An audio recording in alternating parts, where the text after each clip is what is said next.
Well, and to the audience, I really am sorry that we're meeting under these circumstances again. I also want to iterate for the audience that we don't know Deanna. No. We certainly don't want to disrespect Deanna. This is an unsavory subject that we're talking about. However, it affects us because we are ex-JWs. This is our life. This is what we have lived, and it has been hijacked in the worst kind of way by the worst kind of person. We also need to iterate that Lloyd is fundraising on his marriage, on saying, think of not just myself, but Tibor and Deanna. There's three of us here, and that puts the onus on the audience of people saying, "Oh wow, Deanna, she seems so nice." Well, nothing makes people more charitable than seeing a family man. I mean, it works in politics. You use. I mean, how many shady politicians are out there? They have the wife, they got the kids, they use them as a prop, but they're actually not good people. But they need the photo. They need the photo op with the wife and the kids, because then they're like, "Oh my God, look, the heart and soul of morality. There he is. I can get behind this. He's an ex-GW that suffered just like me, and he's speaking the truth. And if I hear one more time, his work is more important than anything else." And then I remember, like, after he had the first kid. I don't want to talk too much about the kids, but I'd see these. No, let's leave the children. Yeah, I saw these photo ops. Because, for obvious reasons, we're not even going to mention the children, other than he does mention them in the letter, and on his channel he has mentioned them for leverage. It is purposes. leverage, but I think we should stop there. Yep. Because that and look, it pains us to talk about Deanna, who by everything we know is a nice person.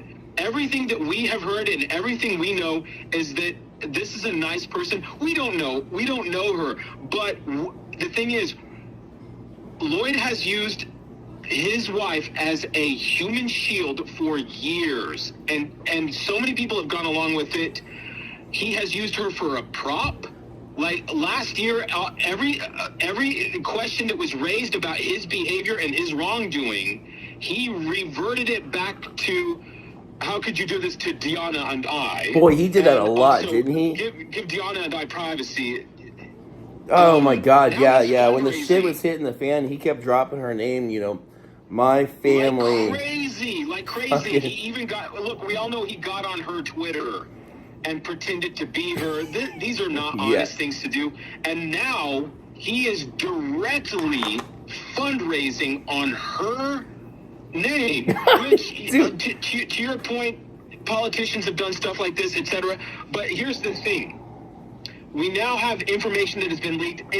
This is probably new to the audience. It's not that new to us. Right. We've known a lot of things about him that people have said, well, you don't really want to say anything because you could make things worse. Right. I think after we go through this letter together, I think everyone will agree it can't get much worse. Well, do you remember when we were getting all kinds of information, and we actually, so many of us that were holding on to it, were asking ourselves, how would this affect her and the kids and stuff? And so we were like, yeah, just let it go. But we also asked, people are like, think of the community. We did think of the community, dude. I mentioned it in the last video that I made. I was talking about how, like, back when I first hopped on YouTube and I had my other channel before this one, and it was so fairly new, but everybody got along. It was so great. I mean, seriously, we all started. It doesn't seem real. It was so beautiful. And then looking back to 10 years ago, it doesn't seem real. That there was a community that was by and large peaceful and productive. It was insanely awesome, man. And then he solely was the one person that started systematically wrecking it. He started pitting people against each other, and then one by one, he was going after each one of us. And that's that. It's people think I have my main problem is with him making the money. That's not it. Most people that are following him don't know where this all started and how he originated to be who he is now. It was Tony. I was on YouTube before him. It doesn't. The other thing is, we've been given an estimation of how much money he actually makes, and I make more money than him. Yeah, Tony, I just do. People say, you're jealous. How can I be jealous when I make more money than him? Yeah, I would say if he wants to lawyer up on me, I've got way more resources than he does. So, whatever, Lloyd. You know, it's a shame because people will never know the way that it used to be. And look, we both have personal reasons that we find him deplorable, and we will discuss that too. But the purpose of this is he is fundraising on his wife right now. Yeah. We need to discuss this letter. My purpose in discussing this letter is that he is a criminal. He confesses in the letter to being a criminal. Yep. Here, I cannot emphasize this enough. Everyone listening in the audience, how do you think this ends? What history book do you think where it's okay that the supposed leader of the ex-JW movement is a criminal? Yeah, well, you know what, it's the people that were commenting on my video and the ones that rushed to his defense, just not too long ago, they were the same people that if you said something criticizing the Watchtower, they would do the same thing. You know, how dare you attack my religion, the Watchtower, whatever.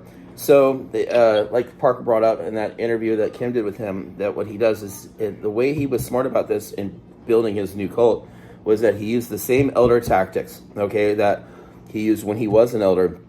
And it was like a security blanket for people that were questioning or were leaving. He was using the same way, the same tactics, so that way when they would watch his channel, it was like watching JW.org, but saying the stuff that the people wanted to hear. So it was a nice transition. The next thing you know, the people are now in they're in JW 2.0, which is following John Cedars, and then they'll just sit there and they'll, no matter what the guy can do, it's like people that have a blind allegiance to either a party or a political figure. They're on team whatever for life, you know, no matter what, I'm on this team. And what they'll do is they'll take, if you attack the leader of the team, they'll take it and attack as a personal assault. So like if they were witnesses and you attacked Watchtower, they took it personally. Not that you were attacking the religion or the doctrine of the Watchtower or the leadership of the Watchtower, they took it personally like you were making an attack on them. So now the same type of mindset, you attack John Cedars, they're taking it as a person. Oh, how dare you attack John Cedars? They feel hurt personally. And just like the way Watchtower could do anything, absolutely anything, and they're just like, it's okay, they know what they're doing, Jehovah's guiding them. John Cedars is like, it's okay. You wonder where the line is drawn. Like, what could he do that they would finally say, oh, okay? Because I know with my family that's in, there's not much wrong that the governing body could do. They could get to the point of drinking the fucking cyanide Kool-Aid, right? And then right before my mom takes that sip, or my family, they'd be like, well, there's a reason for it. There's this scripture, that scripture, and team governing body. And it's the same thing. Same thing. Now, that may be the case, Tony, and I feel that way sometimes. A couple of points I'd like to add on there. First of all, well, actually 3 points. First of all, being popular doesn't factor into doing what's right. So you and I doing what we know is right and saying what is right and what is wrong, whether or not it's popular, is irrelevant. It has to be, especially after everything we've sacrificed in life. Second of all, it may feel that way sometimes that you just want to smack your head at people. But the thing is, so many people have been made aware of this guy's abuses, his criminal wrongdoing, and his moral wrongdoing. And many of them, and this literally is in the hundreds of people who are thankful that they found out about his wrongdoing. And that's all we can do for people. Third of all, you don't know what piece of information will be an epiphany to someone. No. Because you and I both have had epiphanies in our lives. Maybe it wasn't at the perfect moment, but we did. And we owe something to whatever person or whatever circumstance brought about that epiphany, that changed the way that we looked at Watchtower. By the way, we are on Jehovah's Witnesses' side. We always have been. Right. You have loved ones who are Jehovah's Witnesses. So do I. That and we we also love know that so there's no much. such thing as Jehovah's Witnesses. It's just a trick. There's Yeah. no such thing. We just love people. We really do. We don't have enemies in the ex-JW movement. That's a creation of this character. Yeah. He Yeah. created this idea that there was going to be enemies in this. It's silly. I know. Enemies amongst ex-JWs. Yeah. Why? And it's the same way that Watchtower has created the illusion that ex-Jehovah's Witnesses are enemies of witnesses. How silly! Right. How silly these. Boy, these that's are a good our point, friends, man. These are our friends and family. We don't hate them. That's ridiculous. a good point. That's a really good point. I mean, sometimes I wonder if the people that turn a blind or that know about his character and the stuff that he does and how bad of a person he is, if it's the same concept that the more that and I'm not trying to shit on him, but like Bill Clinton, like the more bad stuff he was doing, the more popularity he was getting because people are like, oh, look, he's just like me. So that it makes people's own personal sins, they feel better about themselves when they see somebody else that they admire that it's also gone so far astray. Oh, okay, I feel better about whatever debauched thing I happen to be doing now in my life because if he's doing it, then I'm not so bad. Well, you know what? I'm not in that camp because I just don't agree with that. I don't believe in validation of wrongdoing. And I know that you don't either. Abusing people is not okay. I'll never look the other way for that. Not in a million years. I hated it in Watchtower. You think I would look the other way now? Well, I don't think so. That's what was driving us all nuts back when all this was starting was that everything that we were fighting against. It wasn't just the religion; it was like a mentality. It was a control over weak-minded people, or even not weak-minded people that are susceptible to influence, and then watching the higher-ups and the ones manipulating, the ones pulling the strings, reaping the rewards. Same way the governing body is sitting there with their Rolexes and their fucking Mason rings and their ivory towers. You see that, and you view it as unjust, and then in the beginning of YouTube. There was nothing like that. Then all of a sudden we started seeing it happen. And I'm like, oh shit. It just like, it was like with the Watchtower bashing other religions, saying, oh, here's your reasoning from the script, or what was the reasoning from the scriptures, but here is what to say to a Catholic, here's what to say to a Baptist, here's how you bash that religion. Cedars comes in, Lloyd Evans comes in, and then he says, this is why Tom is bad, this is why Tony's bad, this is why Mike and Kim are bad, this is why Mark and Cora are bad, doing the same thing. And so look to me, dude. It was everything that we despised, that we hated, and it came in, and we're like, oh shit. It is, but we do need to add for the audience, and this is 100% truth. 100% truth. Going back to 2012, we supported Lloyd. Dude, we did. We supported him, and so did Joel. I was friends with him on Facebook. Cora. We supported him. We extended ourselves to support him. We weren't jealous of him. No, dude, we thought he was one of us. We weren't jealous of anyone. We helped people. Everyone did. And then he blew up every bridge to every person with his. It's something more insane than an ego. It's megalomania. Yeah, there was not. It is a mania about him that is insane. Yeah, there was not one. There was not one of the OGs back in the early YouTube days that he did not do something bad to try to convince. Fuck, dude. He wanted to discourage people into leaving anyone who he perceived as being popular.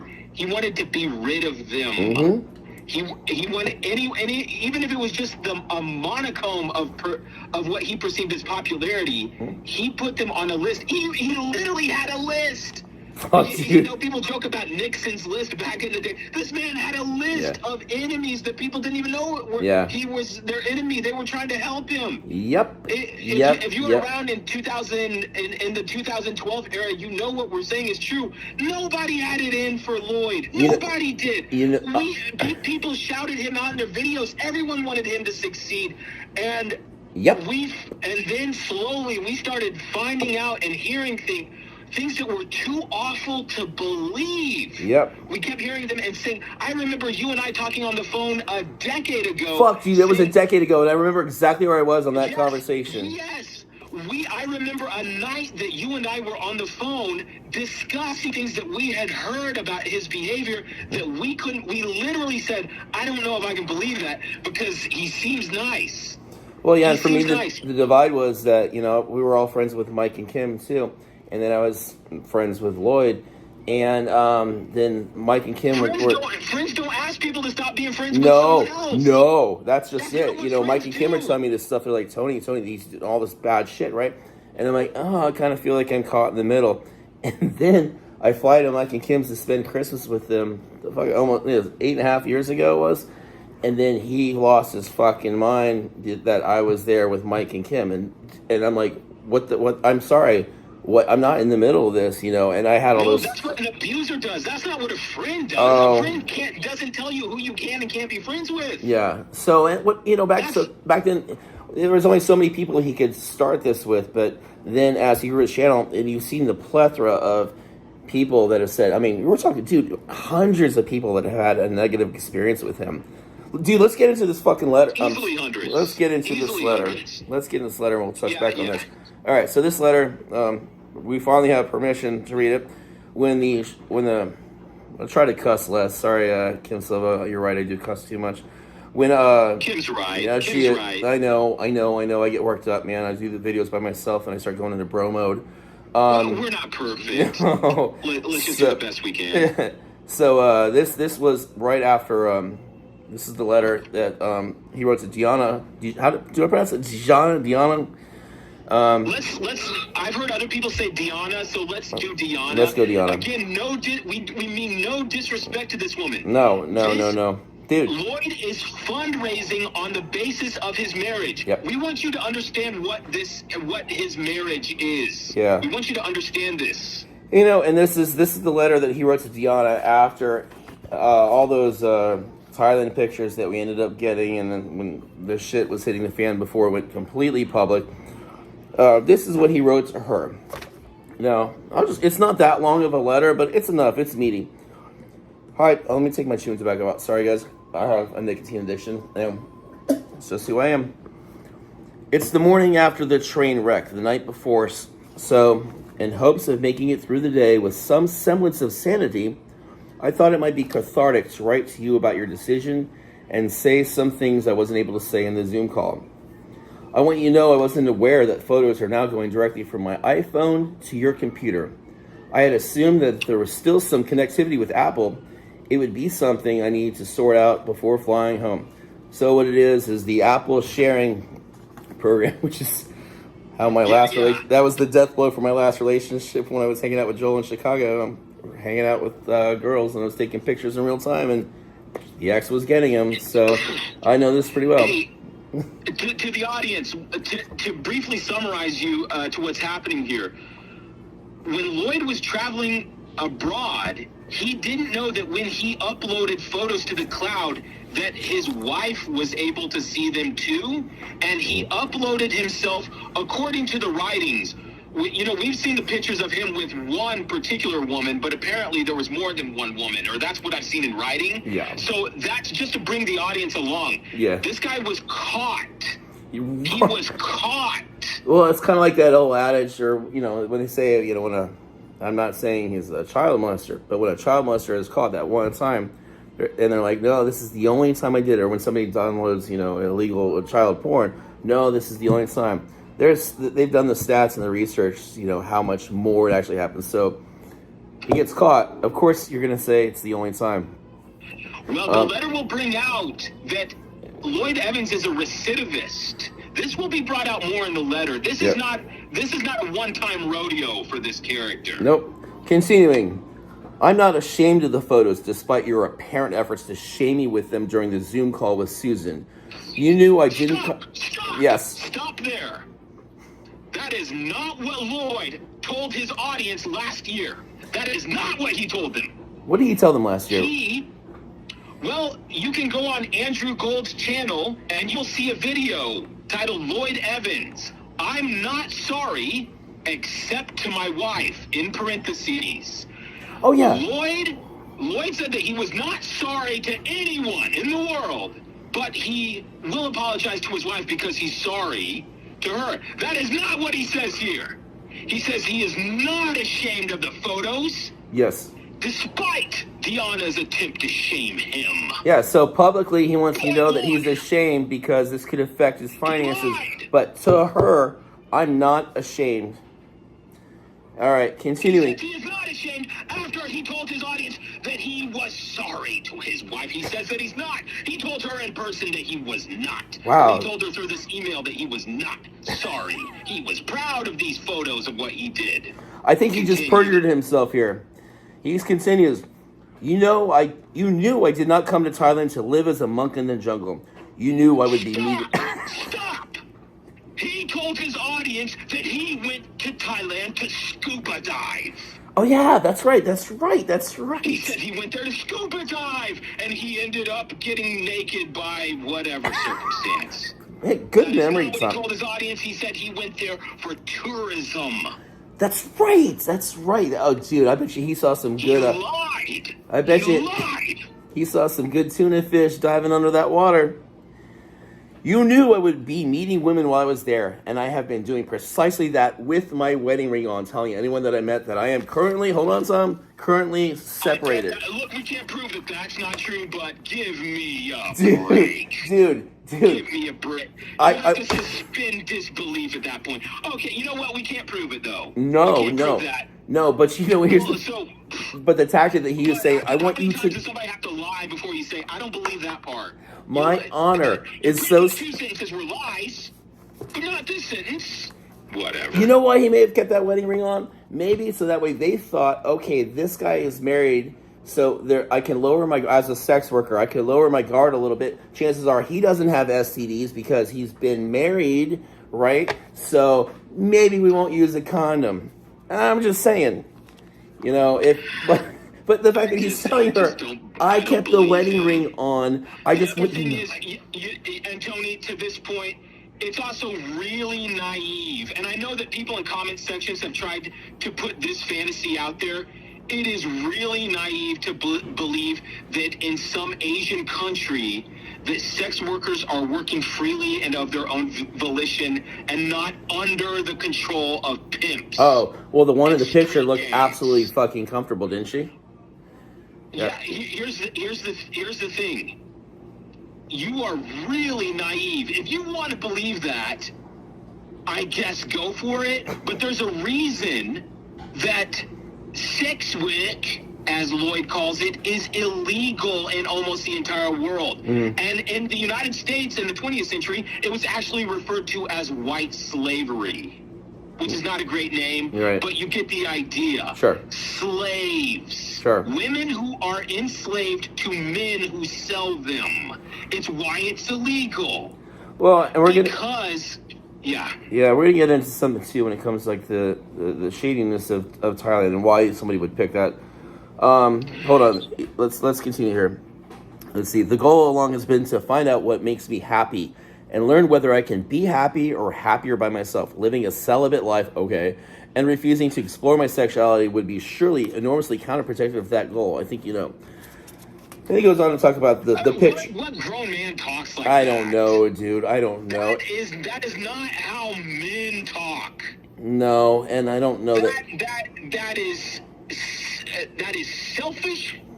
Well, and what somebody like him likes doing is he's probably not good at in-person confrontation, right? But he's the keyboard warrior. So what they're able to do is get behind the keyboard, methodically type out and backspace and get just the right words. And I'm going to guarantee that he's probably better with the English language than she is, so he starts to baffle her with words.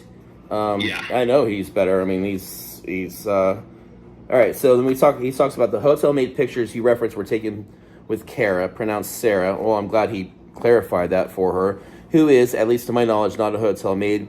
One of the rare enjoyable moments during my trip was spent with her and her friends.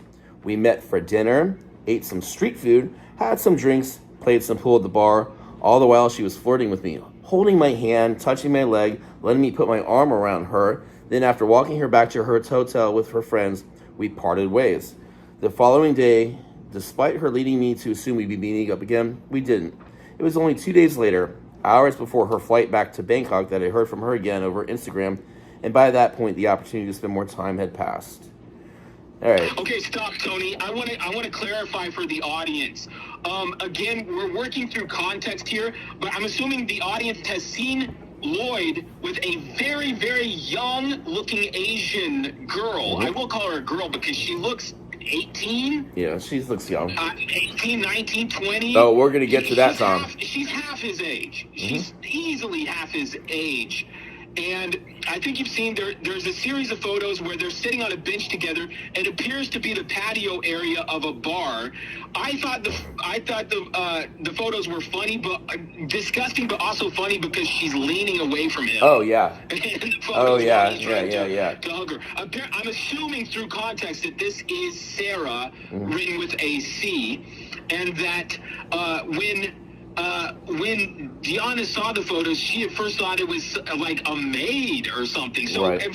First of all, Lloyd's not being honest with her from the beginning. But apparently, Lloyd wanted last year. Lloyd let everyone believe that this was his Thai, his THAI, his Thai girlfriend. Yeah. He was dating. He kept referring to the dating he was doing. Right. Dating. Except, here's the thing: we now know from reading this letter that this chump destroyed his marriage and his career for a woman that just didn't even kiss him goodnight. Yeah. This wasn't his girlfriend. This was a woman at a bar with her friends that she let this fool buy drinks and food for her and her friends for a few hours. And in exchange, he got to put his arm around her and touch her leg. I mean, this is all what? If you're somebody who's been in bars, Tony, you and I have both been in bars. Yes, we have. This is in bars, they call this person a dummy. Yeah. That's literally the lexicon of being in the bars. They point at guys like that and say it's a dummy. And it's usually a married guy that has no place in a bar that comes into a bar and starts, and women there are like, you want to buy me a drink? You want to buy me another drink? Women don't pay for drinks. Never. They just find some idiot like this guy to buy drinks. I think they refer to that as a mark. And then she friend zoned him, and he never even saw her again. So last year, everyone's thinking that this is his Asian girlfriend that he left his wife for. This fool was trying to get this woman into the sack and couldn't even pull it off. He doesn't have. He let all his viewers that think he's so cool think that he had some 18-year-old Asian girlfriend. It wasn't even true. She walks away and he's like, he struck out with her. Now I'm sure he did pay some streetscape to touch him, right, in some capacity, Phuket, Thailand, or wherever this is. But I bet it wasn't worth taking a photo of, if you know what I mean. So I mean, this young woman. He's probably like, I don't understand. I watched the Andrew Tate videos, so why isn't this working for me?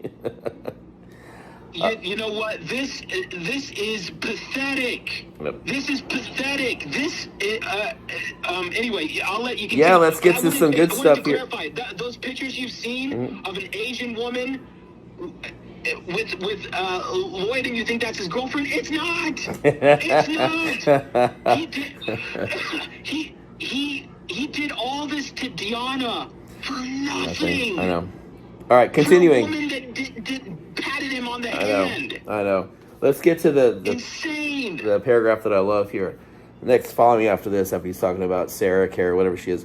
He says, I learned a great... He corrected his wife.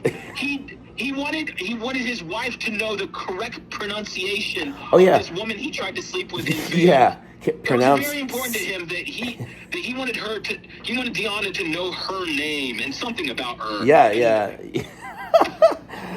And from that he says, I learned a great deal from the whole experience, which was the whole point of coming on this trip. I learned that it is possible, here we go, I learned that it is possible for younger women to show an interest in me. Something I also... Delusion! Damn. Delusional. This is textbook midlife crisis. How many middle-aged men have you heard this trope from or seen it on TV? Yep. How disgusting. I'm sorry, Tony, but I have to lay this out. Yeah, dude. I've been waiting for this one. You and I are both married men that cherish and adore our wives because we know what a blessing it is to have someone stand beside you year after year of your life. Every mistake you've made, every foolish thing you've done, you have this person that stands with you. And now, this sleazebag, after everything he put his wife through, going back to the 2000s, when just immediately after being married, he started betraying her. And we know this for a fact now. Immediately when they were married, he began betraying her. For 15 years, this woman stood beside him. And now he thinks he should trade down for some fictional 18-year-old that doesn't exist that is interested in him. How dare you? Based on what? What is the justification for that? What merit do you have that you think you should be able to trade down? What have you done to deserve it? And to deserve a brand new young woman and betray this woman who has put up with your crap for 15 years. And think about dare you? Tom, think about the hurt that this causes a woman like her wife, where his wife is getting older. You know, she's had 2 children. This is how he repays her. Her body is this changing. Is how he repays her when they hit their 40s. Yeah, so she's probably getting some wrinkles. She's probably becoming a middle-aged woman, and then you see him say that he needs to know that he's attractive to younger women. A woman that stood by his side, as you know, she's probably getting nervous. Like, oh, okay, well, man, maybe this is the best I can do, and I won't be able to get another man because I am getting older. You know what? First of all, if Lloyd didn't think he had money, if he didn't think he had money to play around with and toy around with, he wouldn't dream of it. No. If he was broke, which I think he probably is I think he sucks with money. I don't think he knows how to manage a penny purse. So I think he's pretty close to broke. But if he didn't have income, he wouldn't dream of it. No, is it? Because everyone who has seen Lloyd and has seen Deanna thinks that he should get on his hands and knees and thank God for what he has. Amen. But shame on this pig. You know, absolutely. Let's see here. He says, I learned that it's possible, even in my 40s, to experience butterflies or moments of ecstasy when you meet someone to whom you're attracted and they start flirting with you. The same butterflies I had when I met you. He had that in parentheses. What grown man talks like this? Oh, no. What man talks like this? Nope. This is how 13-year-old boys talk if they're sissies. Yeah. What man talks like this? What responsibility? Have you heard this man talk about anything regarding responsibilities? No.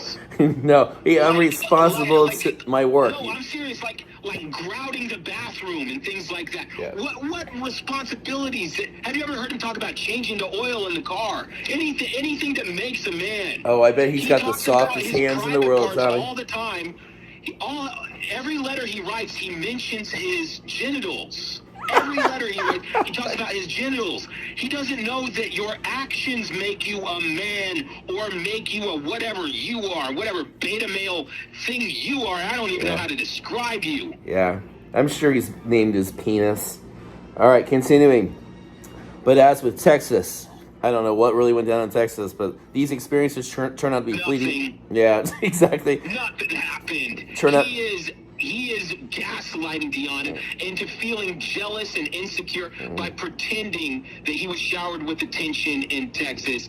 I'm going to take a wild guess that Jack happened. Yeah. Well, and Tom, here's where the self-deprecation happens to a little psychology trick. Okay, here we go. It's a manipulator's technique. Yep, by the way, just for the audience, this is a part of the letter. This is the second act of the letter where you're almost going to feel sorry for Lloyd.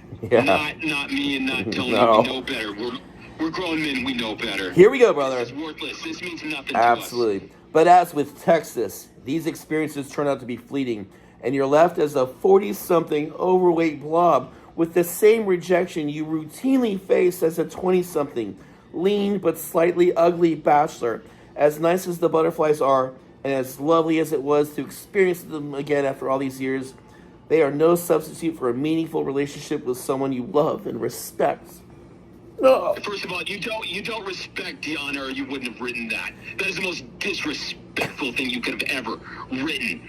Looking in Cinderella's mirror like you're the woman? Ridiculous. Second of all, nobody made you be overweight, Lloyd. You did that to yourself. Nobody made you be a lazy, weak. By the way, you're physically the weakest man I've ever seen in my life. I thought that was a joke when he posted pictures recently of, I'm finally in the gym, and he was holding like 5-pound barbells. That I was like, oh wait, he's serious. He was serious.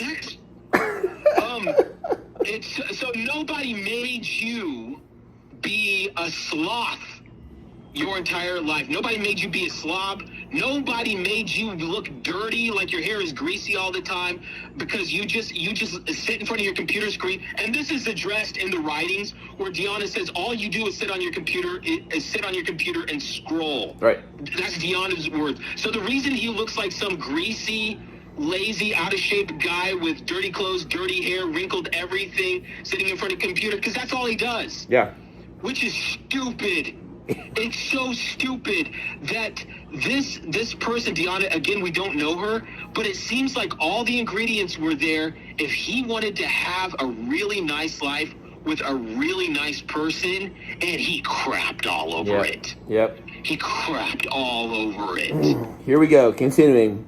When we had our WhatsApp exchange 2 days ago, and you reassured me that I would come home, that if I could come home, and that I will always be your family no matter what, I began to experience my first true sustained happiness of the trip, based on what you told me about E&M, ethically non-monogamous relationship, and that Deanna wasn't writing it off altogether, but simply not being sure about it. I began finally piecing together a plan that I was sure would work based on our previous discussions. So again, he's wanting her to be in an open relationship, and she's not sure, but he says, okay, he's now bullying her. He's bullying her. Yeah. First of all, she didn't come up with this terminology, E&M. That's his thing. He has completely reversed it in the script. That she told him about it. That's not what happened. You said she barely speaks English. She didn't come up with this. He did. Yep. And this is really going to open up the letter. And also, this is the January letter. There was the December letter that you already covered, Tony, where he talks about going back and forth with her, where he coerced her. Yeah. And bullied her. And also, we know that he's threatened suicide, which is ridiculous. We know that he's threatened to disappear and go to other countries and be gone for weeks at a time doing who knows what. So we know that he does that to her all the time. And now he says, since you told me about E&M, she wouldn't have come up like that. By the way, he really opens it up in this letter and the last letter where he said, I thought this was something that we would agree to, that we would, we would. How dare you go back on our agreement? Go on dates with other people. He knows that she wouldn't do that. We know that she wouldn't do that because we've seen her on camera. She doesn't even like being on camera. No. She shies away from the camera. She's such a shy person. He knows that now he says, oh, well, you could do the same thing of going out at night and doing sleazy things. He knows that she would never do that. Absolutely. And that's why it's the perfect arrangement for him. Yeah. Because he can be as sleazy as an alley cat and then thinks that he'll come home to his slave that raises the children and cooks and cleans. And according to his words and her writings, he doesn't give her the time of day. No, he doesn't spend any time with her. And he calls it being a workaholic, which in reality, he's a pornaholic. Yeah. He sits on his computer playing with his private parts and watching porn all day, and he calls it we'll being get a to that workaholic. too. We'll get to that too. Yeah. All right, continuing. During our exchanges back in Croatia, you had indicated that my meeting sex workers was not as hurtful for you as my meeting women at bars during work trips or online. Ridiculous! Both are insanely hurtful. Yeah. And he just said, but you picked one that was more hurtful. This is an abuse. This is an abuser. Yep. This is how they talk. Continue, Tony. Sex workers. That slip though. No problem. Sex workers are, after all, there to do one thing, and there is zero romance involved. So I was sure you would. Stop. First of all, I want the audience to stop and think about what was written there. Lloyd, these are his words. He views women as objects. Not even objects. Women hate being objectified. It is so demeaning. It is so demeaning. It is so wrong. He's not even objectifying women in general. He is referring to them as slaves there to do one purpose. Stimulate his private parts. Yep. That's it. Nothing else. There's no pleasantries. There's no anything. By the way, women in these, I don't want to say anything that people find demeaning or whatever. I'm just going to be really blunt. Women in these type of countries that people like Gary Glitter go to. Oh yeah, right. They're slaves. They just are. Do you think they're feminists that are walking the streets because they're so empowered? That's not reality. You know what? They're owned by gangs. They want to. Vicious gangs. These perverts want to lie to themselves and think that these girls had an opportunity of being a CEO of some Fortune 500 company, but because they love sex and they love their profession so much, this is why they elect to be sex workers. No, it's desperation. It's absolute survival. And they are predators of the Western culture. Men, typically white men with money, that want to come over there and use the economic advantage that their country has over the impoverished area of Thailand. And they don't have a choice because they're thinking about putting food in their belly. By the way, Asian gangs don't wait for the girls to turn 21 or 18. I've heard something about that. They take them as children. Yep. Gangs take these girls as children just because they can, because they're gangs. Well, and also what happens with that too is a lot of times the girls underage are sold to the gangs by the family because the family finds themselves in a destitute situation. They convince the daughter that this is the honorable thing for the greater good of their family as they get a sum of money for the family, for the parents or whatever. Then the girl is gone. The girl goes in at a young age, underage, thinking, well, I'm doing the honorable thing. This is what my parents want me to do. The parents are in a desperate situation, which, fucking, I still don't understand that whole world. Yeah, and then Tony, it doesn't even have to be that. They walk into the dad's house with a machine gun and say, we'll kill everyone. Hand over the kids. By the way, it's not just girls. Right. In case you didn't know, in Thailand, they take little boys and dress them as women and sell them to guys like Lloyd. He went there. He went to this place. We didn't make him go there. This is what goes on here. Is it hurting your ears? Yeah. It's hurting my ears too. Oh, Jesus. Nobody made him go here. He did it. So the next line, Tom, next line is good. After he's saying that there's zero romance involved, he says, so I was sure, hold on, my vision's getting so bad. So I was sure you would agree to a new arrangement based on the total honesty, whereby I come off all dating apps, limit myself. Total honesty. Yep. Total honesty. Total honesty. We learned in the December letter that you covered earlier this week that he lied and deceived her. He lied to her and deceived her for years. Mm-hmm. By the way, he lied to his audience too. Last year, he let his subscribers believe that him and Deanna had some weird open some weird hippie relationship that we just didn't understand. It is not, and now it's been revealed that was not the case. He lied to that woman for years. Yep. And it was funded by the ex-Jehovah's Witnesses. They funded it. Absolutely. And here are the terms of this arrangement that he was talking about, Tommy. He says that he's going to come off all dating apps. I'm going to limit myself purely to occasional porn as a means of satisfying myself sexually. Fastidiously behave myself on work trips, and every month or two, depending on what we agree, head off to Zagreb to meet a sex worker. Stop. Yep. Stop. I need to stop there, buddy. I need to point out. First of all, the word fastidious should never come out of his mouth. You are a liar, Lloyd Evans. A relationship based on total honesty after years of lying, Yeah. and then you got caught. Mm-hmm. And now it's just all about honesty. Yep. And now everyone's supposed to trust you to be fastidious while gallivanting around the earth for no reason. By the way, there's no reason for him to go to all these countries. There isn't. He lied and said it was scuba diving, and we know it's not now. Here's the other point, and I cannot emphasize this enough. This may be the crux of the entire letter. Yeah, right.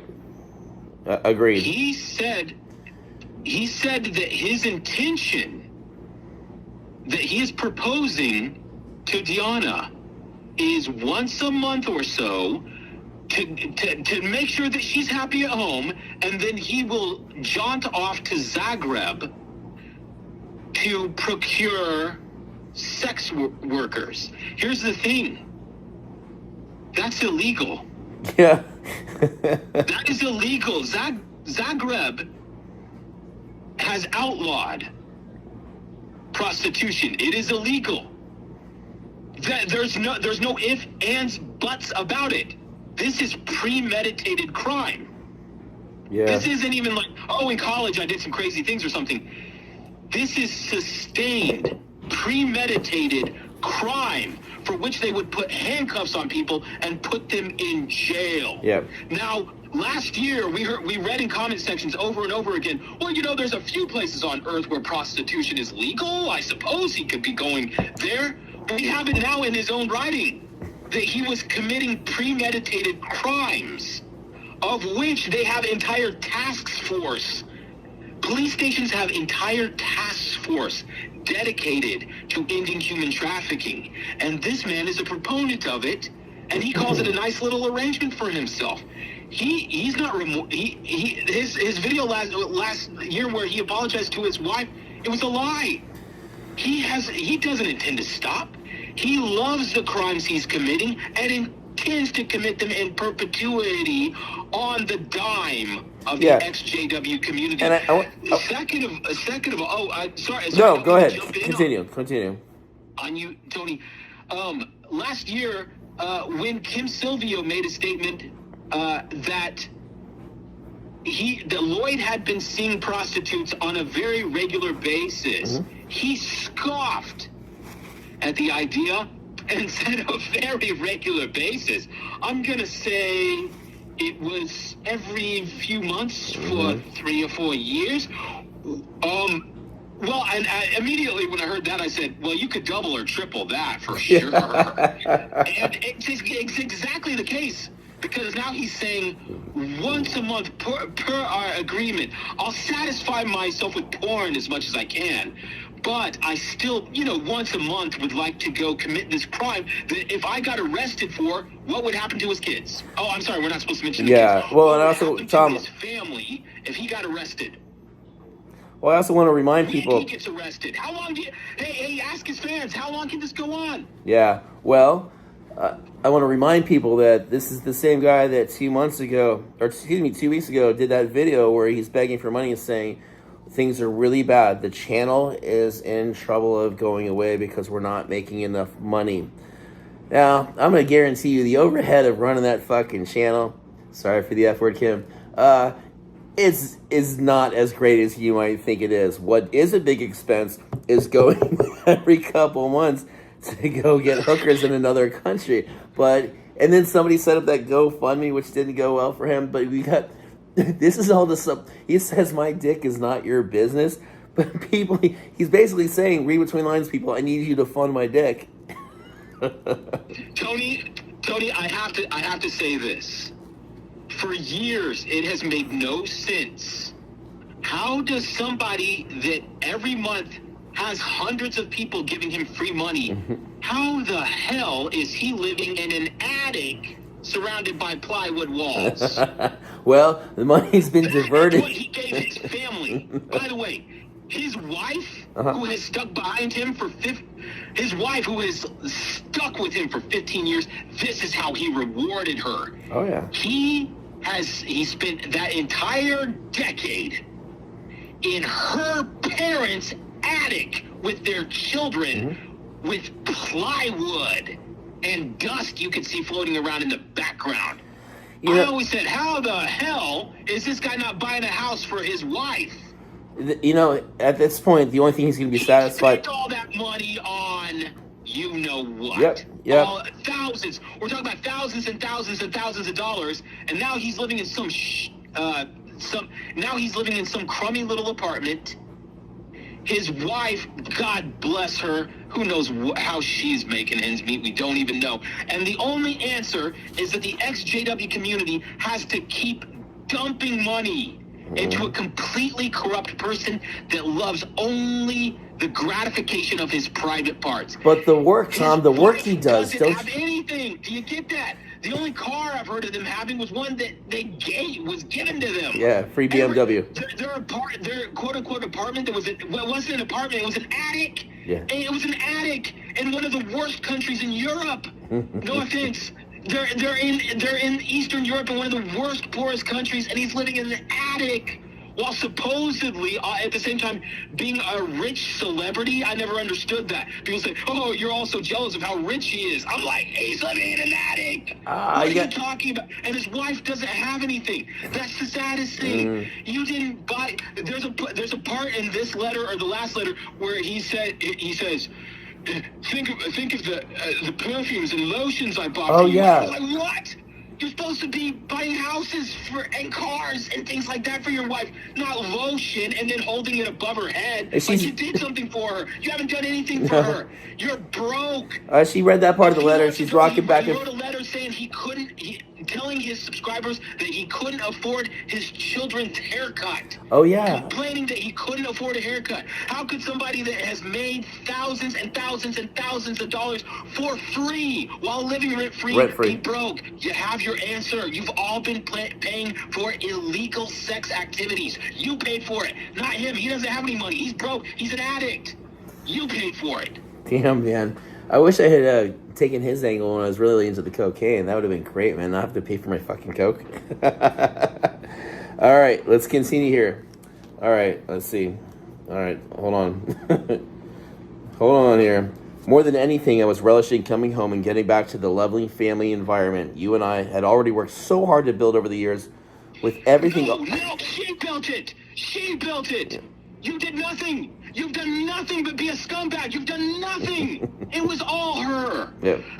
Anything that was good, quote unquote, about your home environment was all her. We are positive of that. Yeah.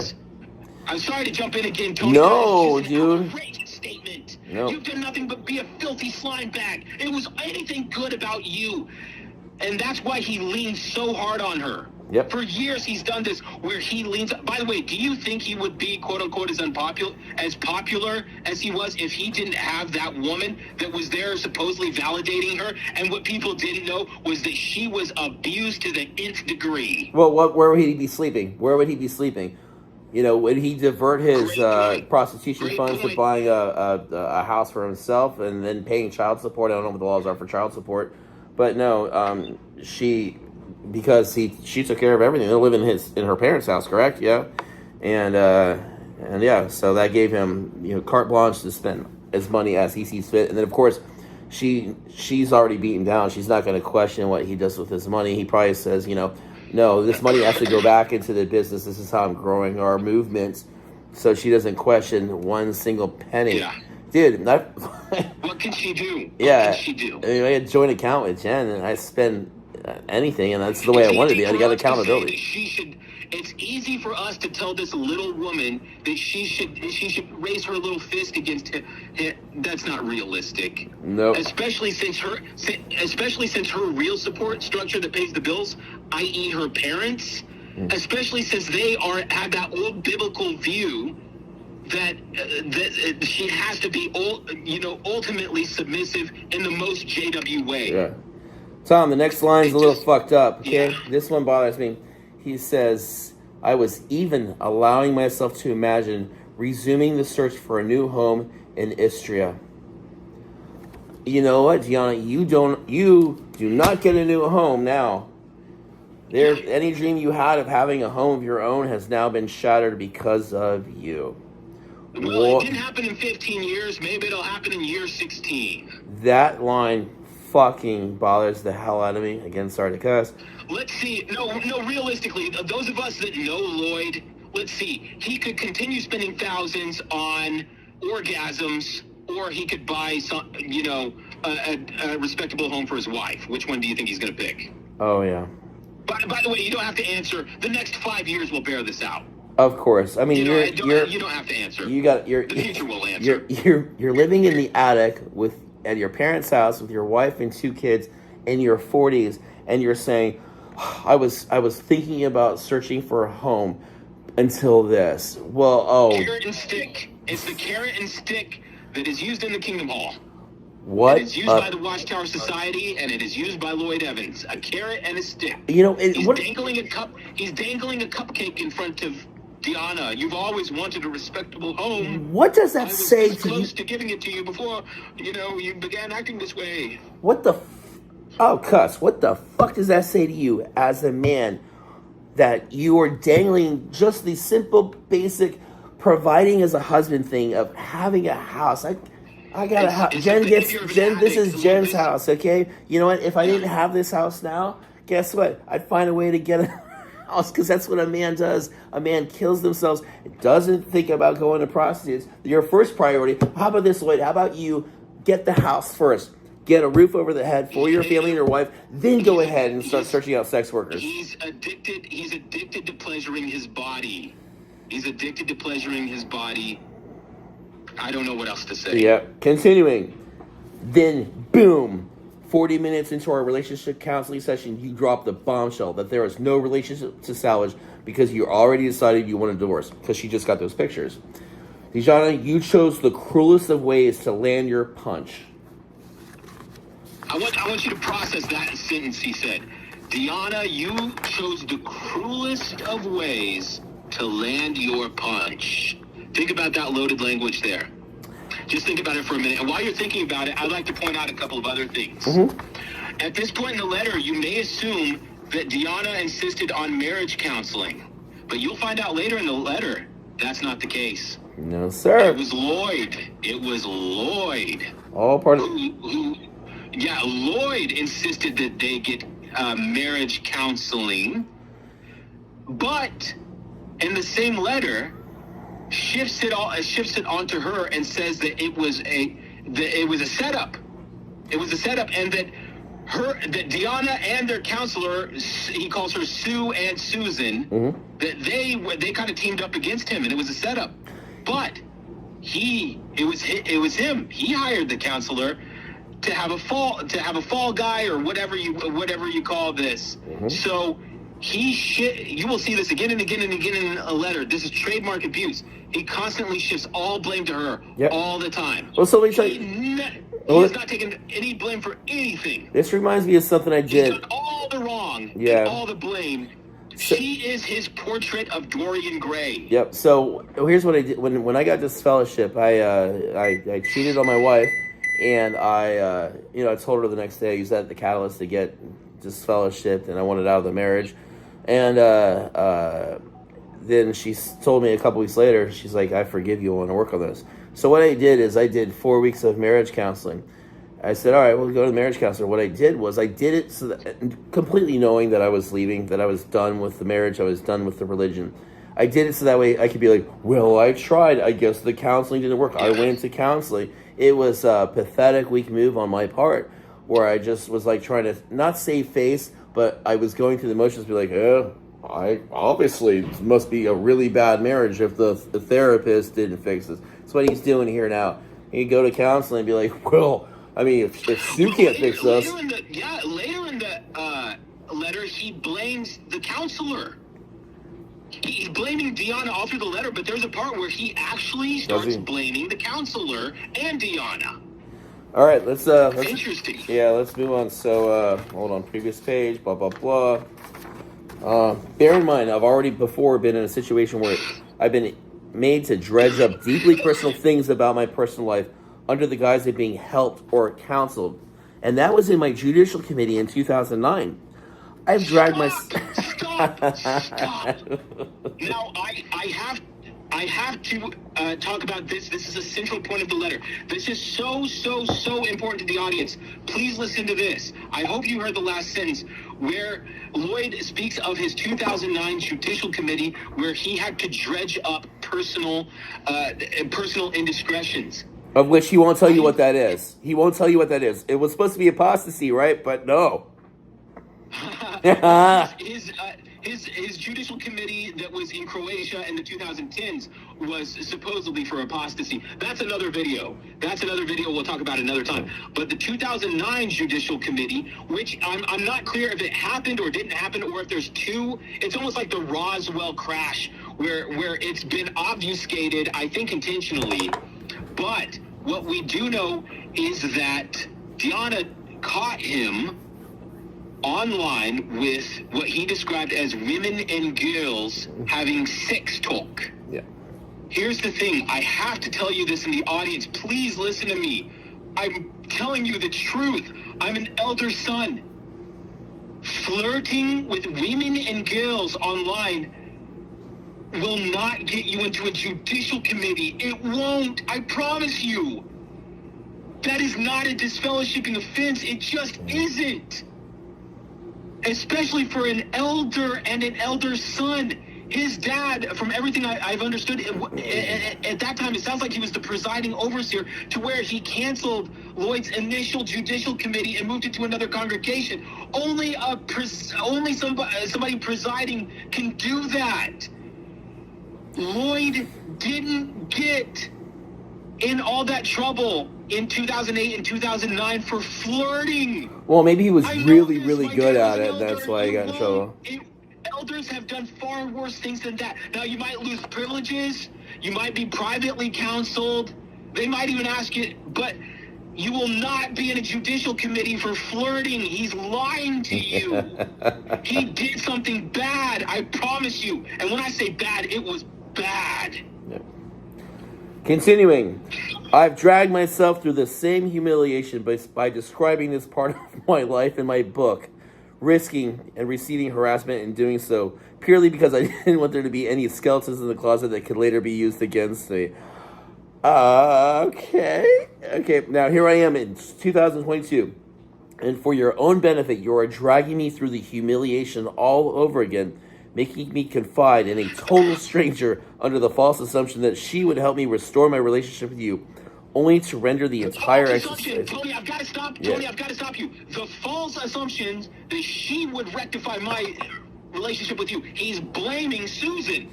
He's blaming Susan, the counselor.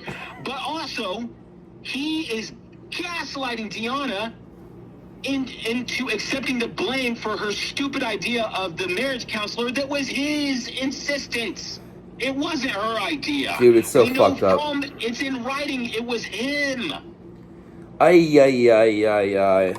the false assumption that she would help me restore my relationship with you, only to render the entire exercise pointless. A counselor can't do that. A counselor can't restore a man who's cheated with whores on his wife. He thinks he can pay a woman named Susan to restore everything to the way it used to be before he got discovered. Yep. The closing on that paragraph is great.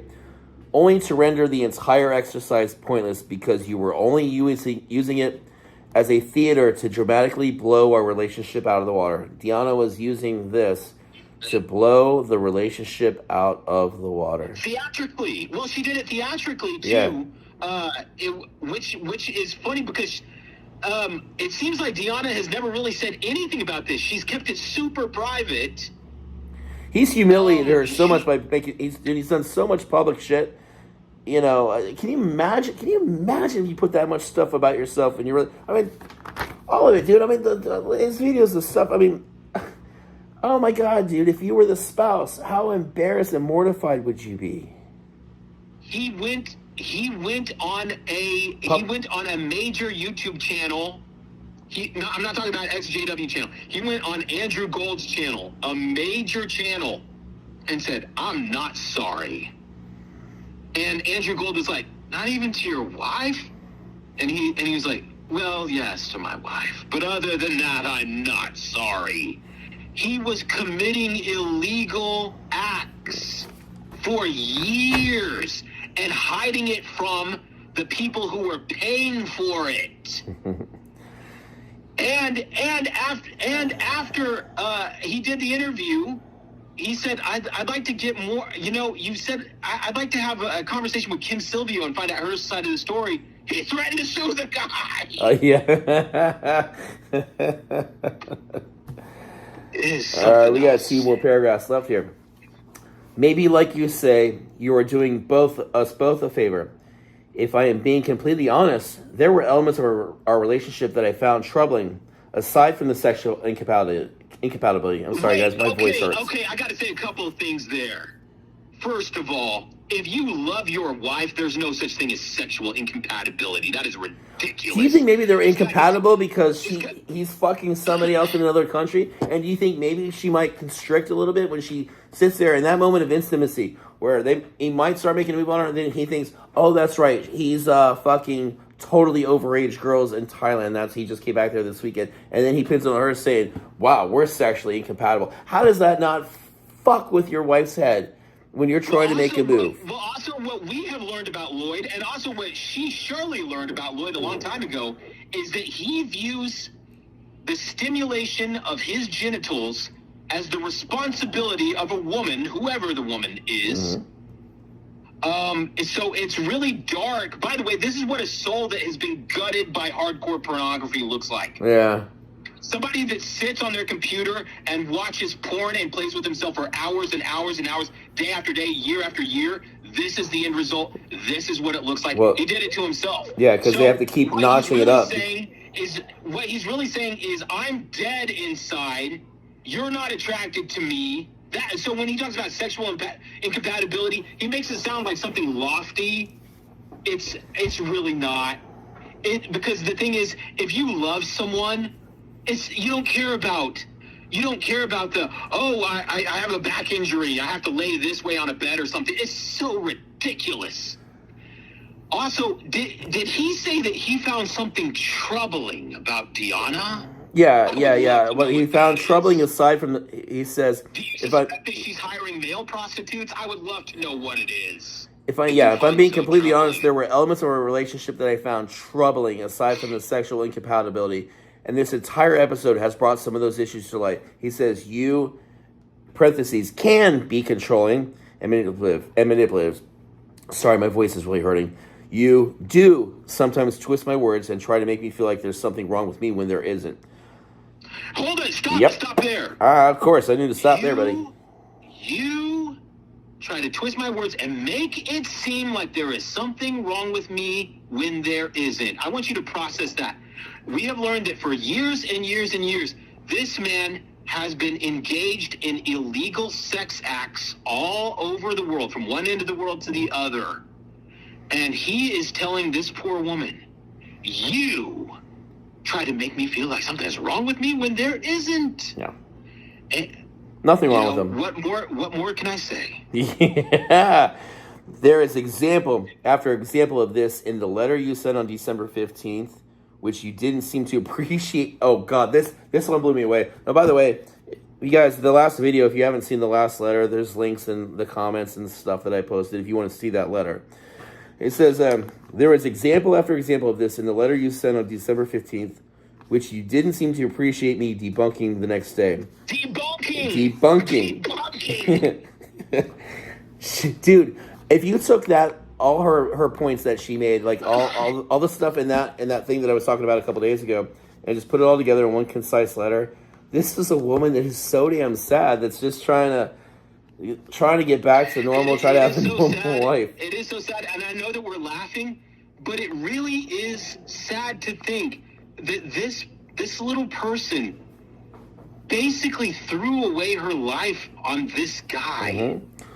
Tommy? And the thing was, it's so understandable when you know their life history, that she's a foreigner from another country.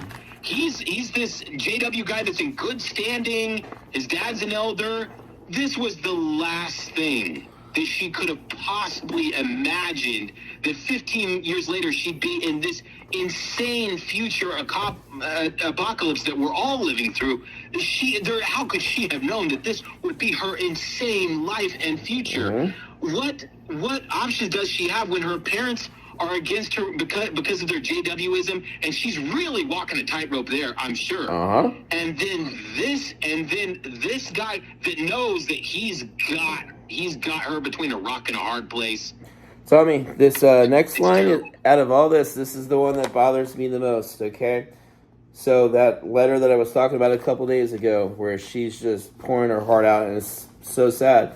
He says to her, in response to what she wrote, he says, "You never apologized for that letter, and I didn't demand an apology."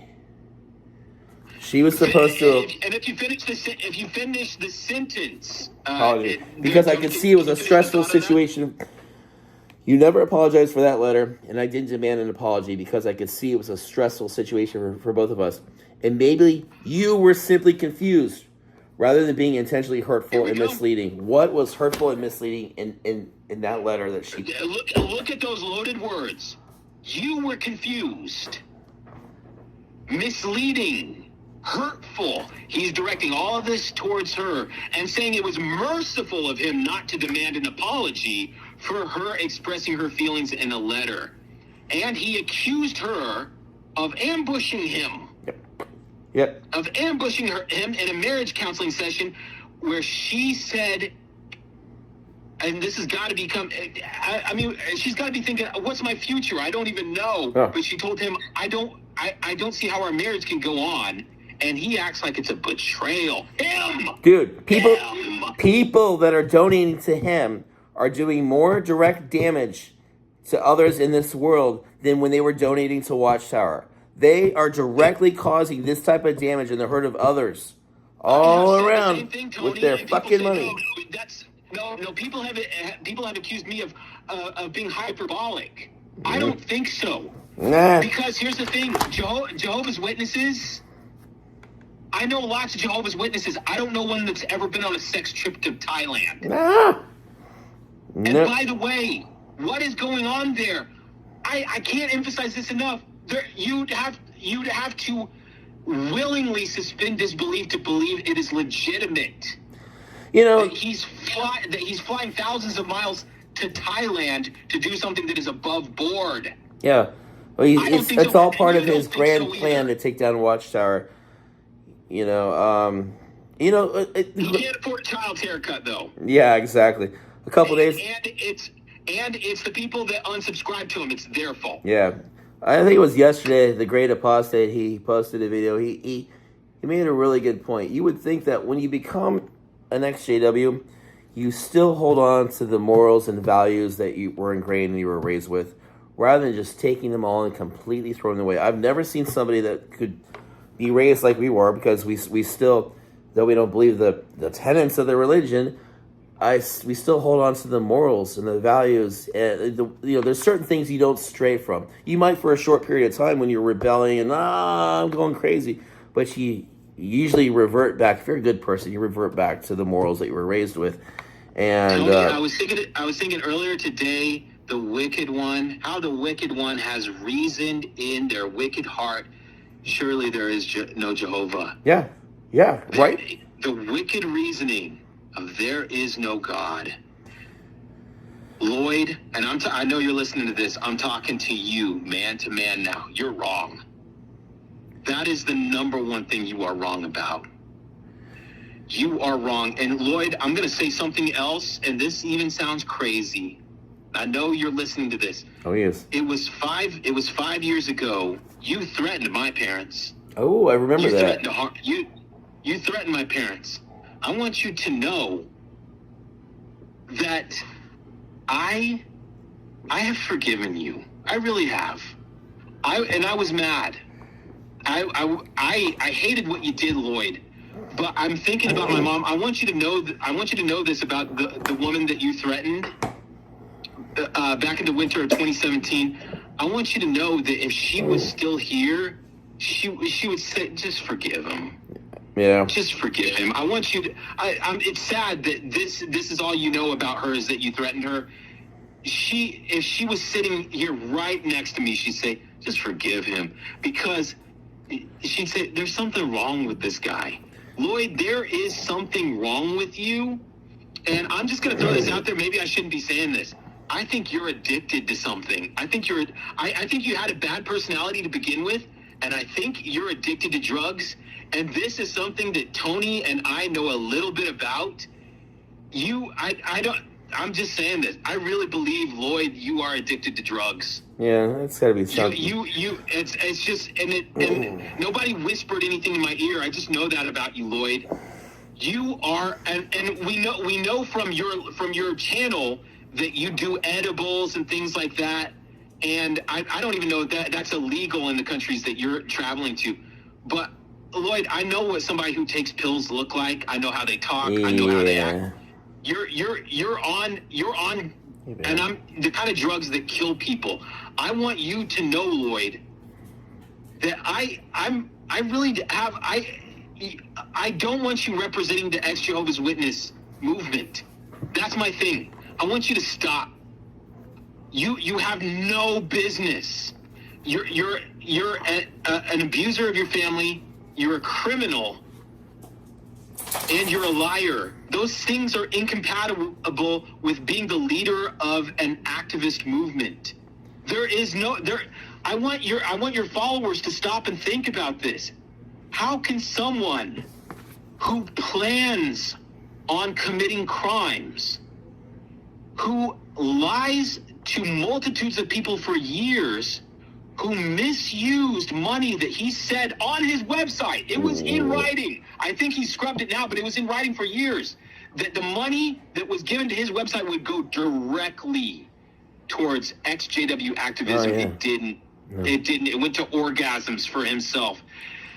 Lloyd, as a man, I want you to know that I have so much peace and I have so much God in my life that I don't want a sad ending for you. I really don't, despite anything and everything that's happened. I really want you to get better. I know it's crazy for me to say this. I really, when I think about your eventuality, I don't want you to go into the abyss you're always talking about. I don't think Tony does either. I don't know what else to say except it's not something we don't want doom for you. You're not fit to continue doing what you're trying to do. It's not going to work. This is what we're trying to tell your subscribers too, and we know that it's a cycle of people. Every couple of years, it's all new people listening to you. And here's the thing, Lloyd: if you didn't have all these serious problems, we wouldn't be against you. Here's the thing, Lloyd: if you really changed your life and you said, you know what, I'm going to contact the police in Thailand, in Croatia, in Budapest, or wherever you have other broken laws, and tell them the truth. I have broken laws. I have broken your laws. I'm ready to answer for that. I want to answer to everyone. And if you really did come to the community and you said, you know what, I blew your money. I took your money under false pretenses. I fleeced a lot of people, and you don't have to take my word for it. There's multitudes of people online that say, I wish I didn't give money. He took my money. I thought it was going to his channel. He used it for illegal things. If you, the money's gone. I don't even know what you could do. But if you went on your channel and said, I don't want to do it. I think by and large, a lot of people, I can't speak for everyone. I think most people would say, go with God, Lloyd, and just get better, etc. There's not really a campaign against you. We're campaigning against your actions. Do you really think we're going to sit back and let you do all these things and be quiet for what? How could that help the movement? Anyway, I may have said too much, Tony. No. Well, Lloyd, Tom. Since we're in the spirit of forgiveness, I want to piggyback on that and tell Lloyd that, Lloyd, if you were in fact the one 6.5 years ago that sent 2 FBI agents to my house to question my channel for domestic terrorism on a couple specific videos to find out if I was a threat to the governing body, I just want you to know, you can suck my dick, and I still want to beat your ass, and I don't forgive you. Well, that's Tony. That's and me. That's Tony being Tony. But no, I'm serious. I know you are. I know. I don't want you to OD. I don't. I really don't, Lloyd. And you know what? You did send those FBI agents to Tony's house because it happened like within a week of when you called my parents pretending you lied.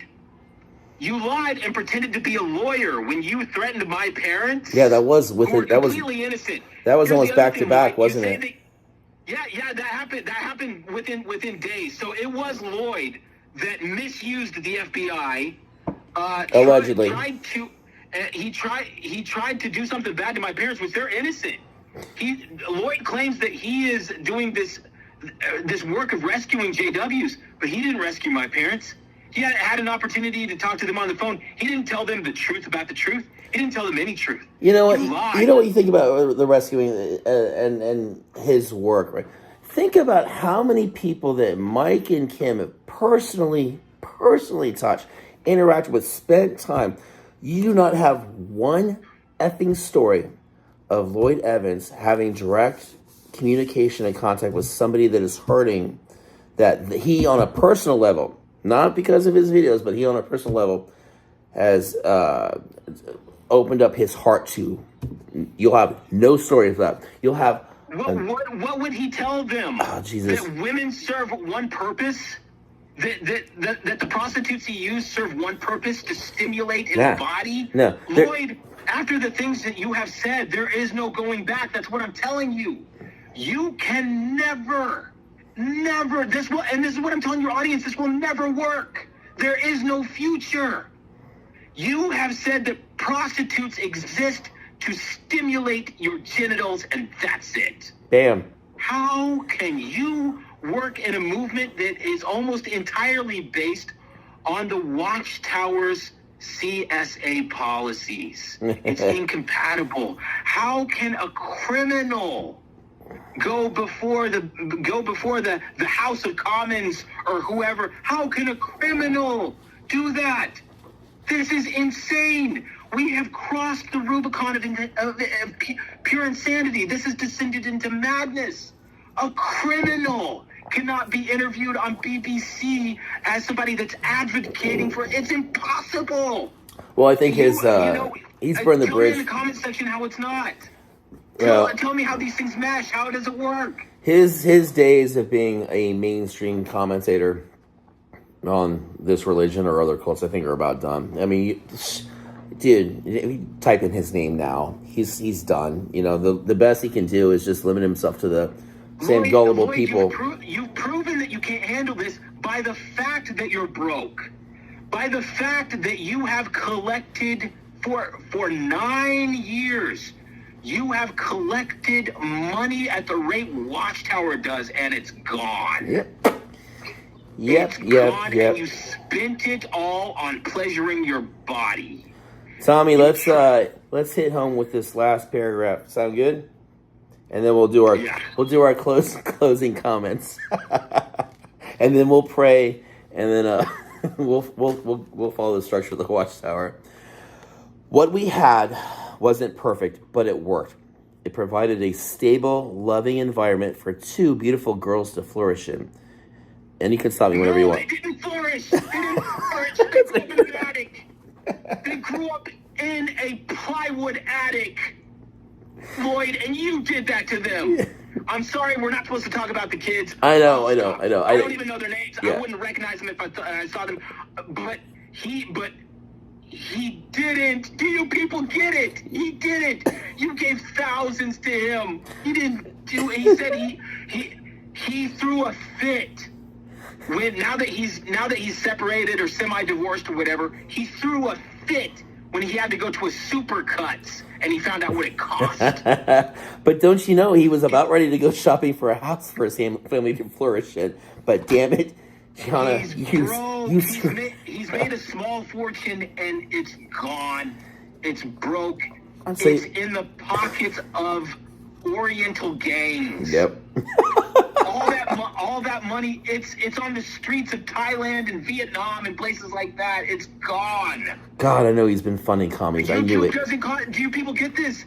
He keeps saying he needs money to make videos, but they're free. They always have been. Tony, you and I made hundreds of videos. Dude, we came home from work. They cost nothing. Dude, it's YouTube. It's free. I would come home from work. I'd have a long, I had that landscaping business for 22 years. 22 years when we first met, Tom, all those years ago. And I'd come home just fried, burned out, and I would go onto the computer and I'd make the videos. I'd spend, days making some of these edited videos. Just for one, I thought it was fun. Two, I just was like, yeah, man, I just try to entertain people. But I never thought, oh, you know what? I can quit my day job here and just try to make funny videos. No, because I'm a fucking man with calluses. Can I tell you a story? Yeah, buddy. Tony, can I tell you a story about back when I was, years and years ago, when I was superficial friends with Lloyd? That's the other thing. I used to email back and forth with Lloyd. We used to be on Instant Messenger. I remember one time years ago, Lloyd, because he, as a hobby, he does like thumbnails and things like that. And back then, I didn't have any thumbnails or anything on my video. And he made a really nice collage. It was me, and it had all this JW stuff in the background. I liked it. And I said, thanks, Lloyd. And he said, you can use it as a thumbnail on your video. And I said, oh, well, I don't. On YouTube, I don't have that option because my channel's not monetized. And he said, not monetized. And he said, but how will you make money? I said, I don't. And I forget what he said after that.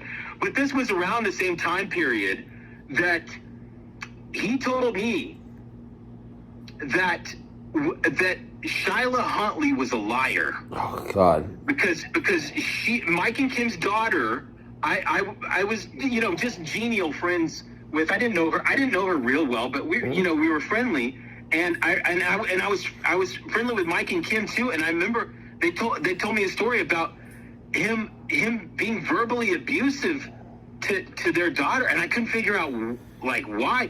And he told me that she was crazy. And not only that she was crazy, that she made it all up. And then they said, well, we've got the receipts. We have printouts of this conversation. And that's, we learned a long time ago that he's a liar. That was when the shit hit the fan for everybody else on YouTube, when he started attacking her. And I mean, they were the sweet. I always say they're the sweetest people, dude. I mean, right before that went down, a couple months before that went down, and me, I remember I was talking about that. I'm like, yeah, I kind of feel like I'm in a conflict right here because I like Mike, I love Mike and Kim, friends with John. I don't know what we're supposed to do. We're just like, I'll just wait to see how this plays out. And then, of course, I fly to Mike and Kim's for Christmas in 2014 and spend Christmas with them, and that's when he just loses his mind. How dare you? Blah blah blah. I see you're having a really good time with Mike, and just what? Oh God, Tom, I'm sorry. For me, it is personal. I hate the guy, despite all this crap, which is just icing on the cake. I hate him personally, and I don't have the same wish for him to get better. I don't want him to quit drugs. I'm sorry, I don't. If he's on drugs, this is me. No, Tony. Schadenfreude, buddy. I got it. I think I have a tattoo that says Schadenfreude. Yeah. Tony, I can't tell you how to feel. But no, we don't. No, Tony, we don't. We don't want the worst for Lloyd, or really for anyone. No, I know. No, Tony, we don't. I know. You're right. I just flare up when I think about this stuff. I think of how much we have to suppress. Sometimes we have to suppress things that we feel inside. Look, I don't want bad to happen to any. I'm sad for Tony Morris. I really am. I think there's people that have done bad things in their life, but I'm like, I believe that there's something wrong with Tony Morris. I believe that he has PTSD from Vietnam, and I have an amount of sympathy for him because my grandfather was a World War II guy. He lost, he was in the Pacific Theater. He saw terrible death and destruction, and it informed his life as a Jehovah's Witness too. I think that like Anthony Morris III, I think his Vietnam, like when he talks about Vietnam stuff, it reminded me so much of my grandfather. And I was like, I'm like, maybe in this weird theater that we're all in, maybe at the end of it, we're all supposed to learn and forgive or something like that. Lloyd, I believe, I'm not saying this to insult you or slight you. Lloyd, something's wrong with you. You don't even see this. I don't want anything bad to happen to you or your family. We don't. But what you're doing is unsustainable. This crazy talk in his letter of things were working. We found a system that worked. You're delusional. It didn't work for Deanna or anyone. People, there is, I feel that this is a crisis point. You're trying to do something that is, like, even now with your fundraising you're doing now, people are going to get tired of it. They're going to see through it. You're going to have to make a decision of becoming something better than you are now, because the piece of crap that you are being, I'm telling you, there's still time in your life where you could be something different, and you could tell people, look, Lloyd, I know you're on drugs. I can see it.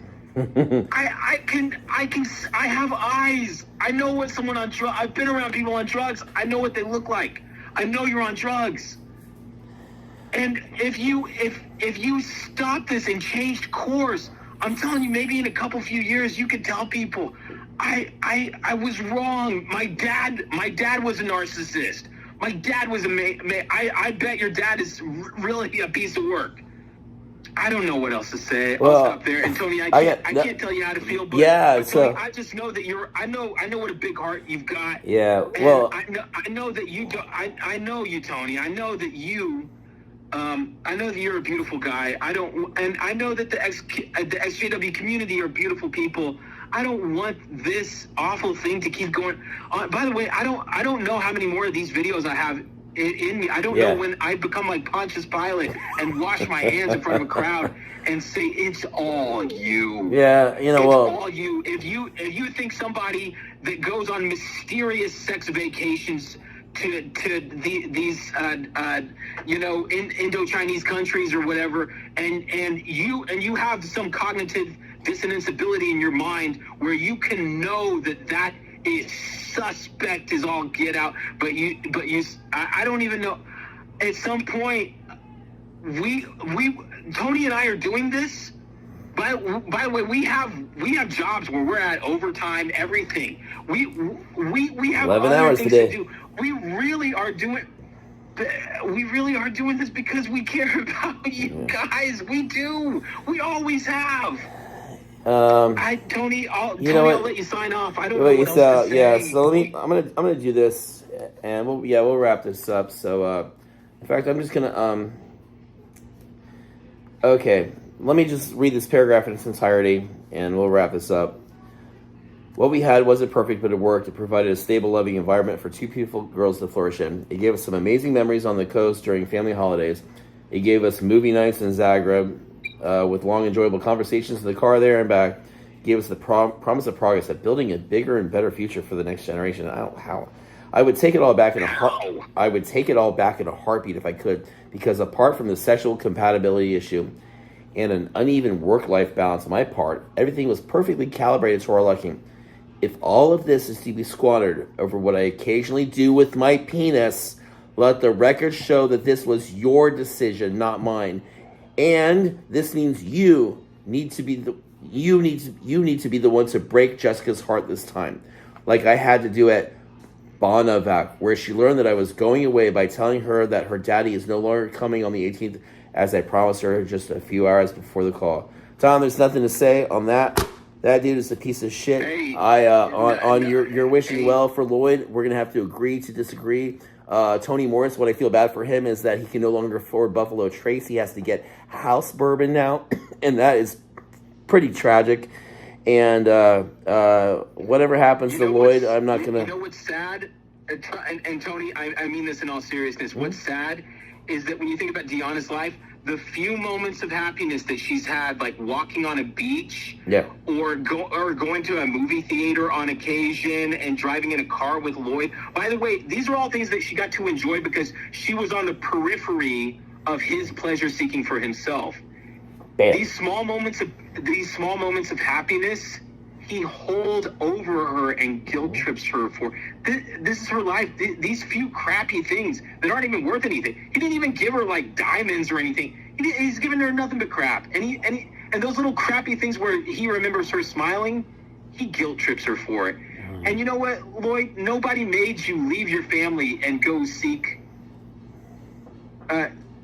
illicit sex. Nobody made you do that. So this whole thing about how will the children understand that I'm not home, or what, you can miss everyone with that. Nobody made you leave. You could have stayed home every night with your family. Instead, here's the other thing, Lloyd. Real men, and I'm saying this because I believe you're a drug addict.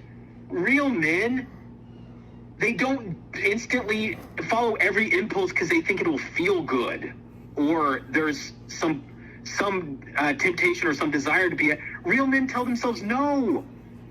Yeah. It's and every time you do it, it gets easier. You don't even try to do it. So, well, here's what I'm gonna do. I'm gonna close it on this and on a positive message. For all the negativity that this has caused for the last 10 years, people need to know that there's a beautiful side of the XJW community, and this is probably the greatest example. Me, you, Joel, Eric, Parker, we've been in a group text for years and years and years. Every single day we text each other, making each other laugh, building each other up. We're there for, we text, this has been going on for years, man.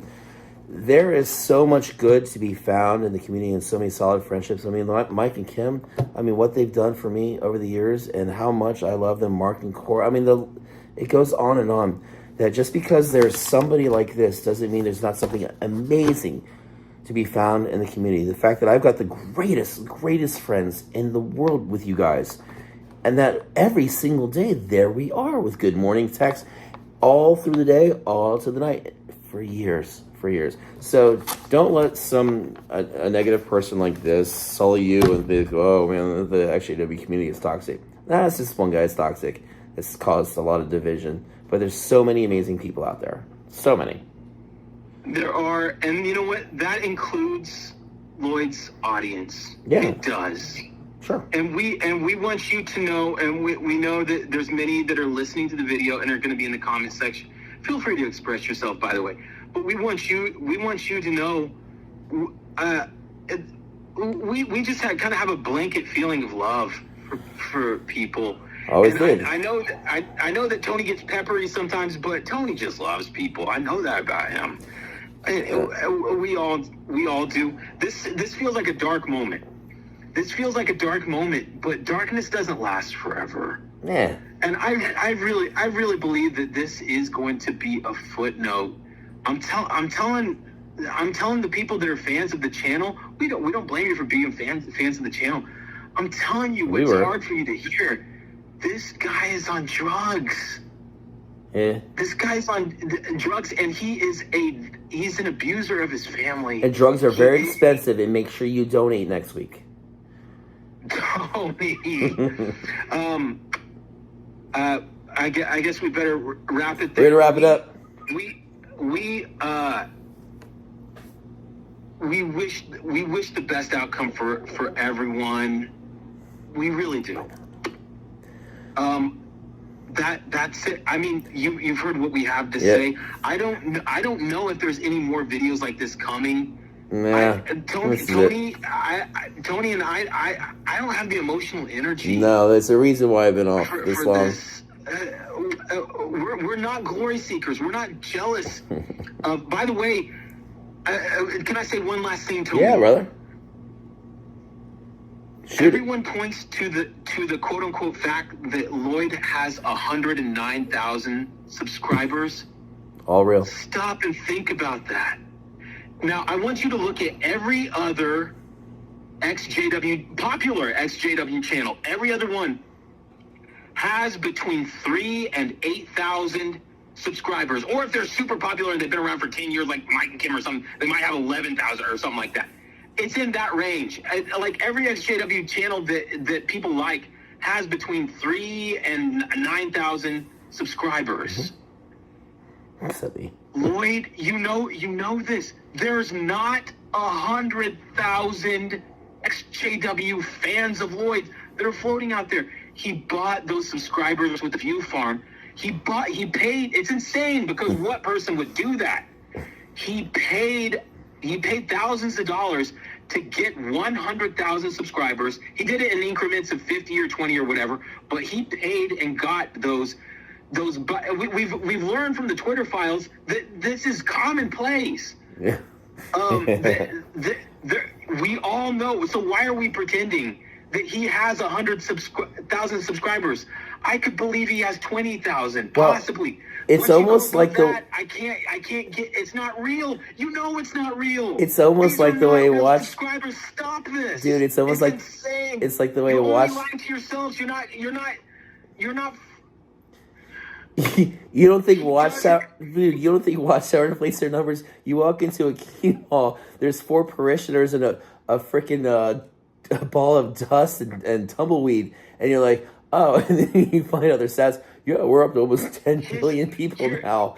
They're just not here. Occasionally, Lloyd buys.